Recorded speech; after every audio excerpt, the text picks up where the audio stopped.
आप देख रहे हैं फतेहपुर हलचल न्यूज चैनल। मैं हूं रमेश मोहन शुक्ला। मुझे विश्वास है अब तक का आपका दिन शुभ रहा होगा। आप स्वस्थ होंगे, सानंद होंगे, प्रसन्न होंगे।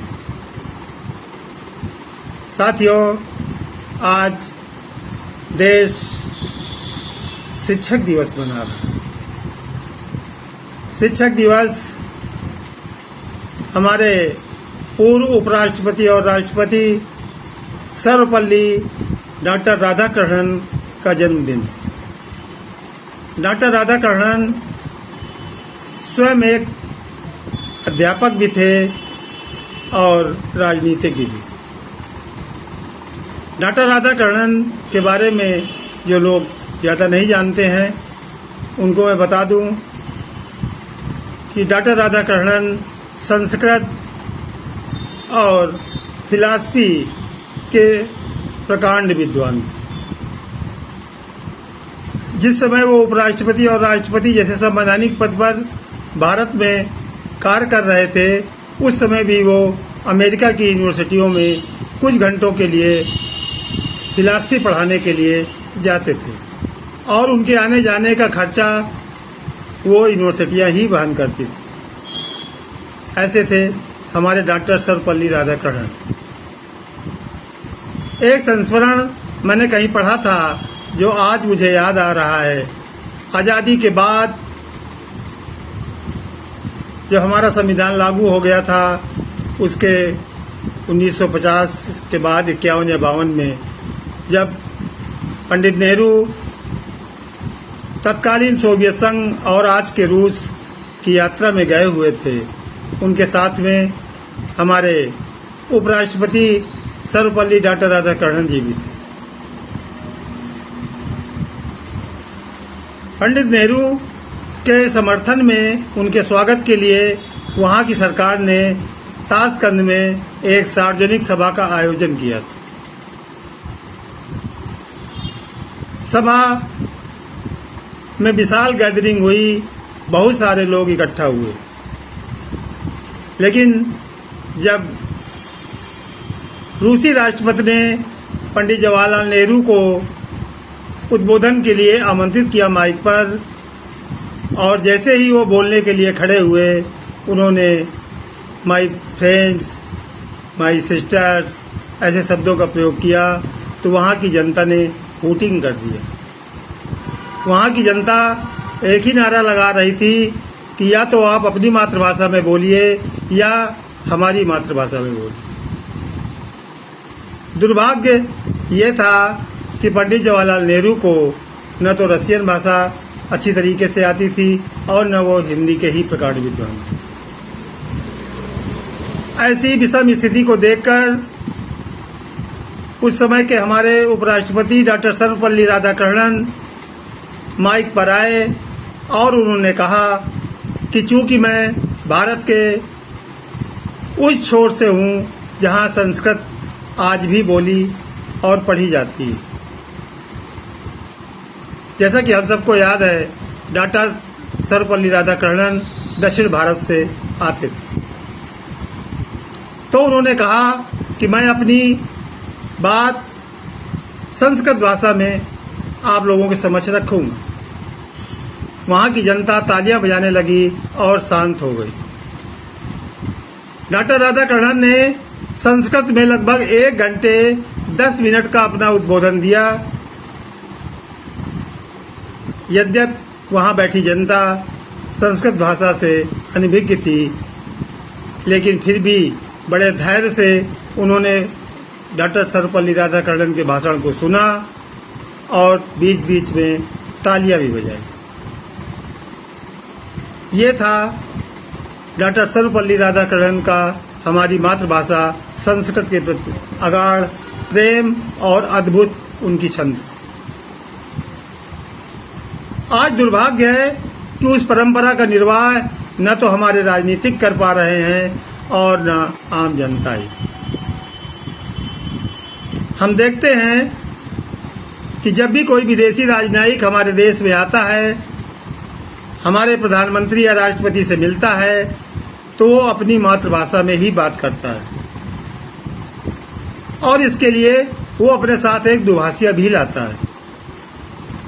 लेकिन दुर्भाग्य है इस देश का कि इस देश के राजनीतिज्ञ और बड़े बड़े संवैधानिक पदों पर बैठे हुए लोग न तो उससे हिंदी में बात करते हैं और न संस्कृत में। वो उसकी बात का जवाब अंग्रेजी में देते हैं। बात आम लोगों के लिए बहुत छोटी हो सकती है, लेकिन देश के लिए शर्मसार करने वाली बात है और अपमानजनक भी। राष्ट्र कवि मैत्री शरण गुप्ता ने लिखा था, निज भाषा आहे सब उन्नति को मूल। जिस राष्ट्र की एक भाषा नहीं होती, एक विचार नहीं होते, वो देश कभी उन्नत नहीं कर सकता। आज़ादी के 78 वर्ष बीत जाने के बाद भी आज तक हम इस देश में किसी को एक राष्ट्रभाषा नहीं बना पाए। शायद ये दुनिया का इकलौता ऐसा देश होगा जहाँ की अपनी कोई राष्ट्रभाषा नहीं है।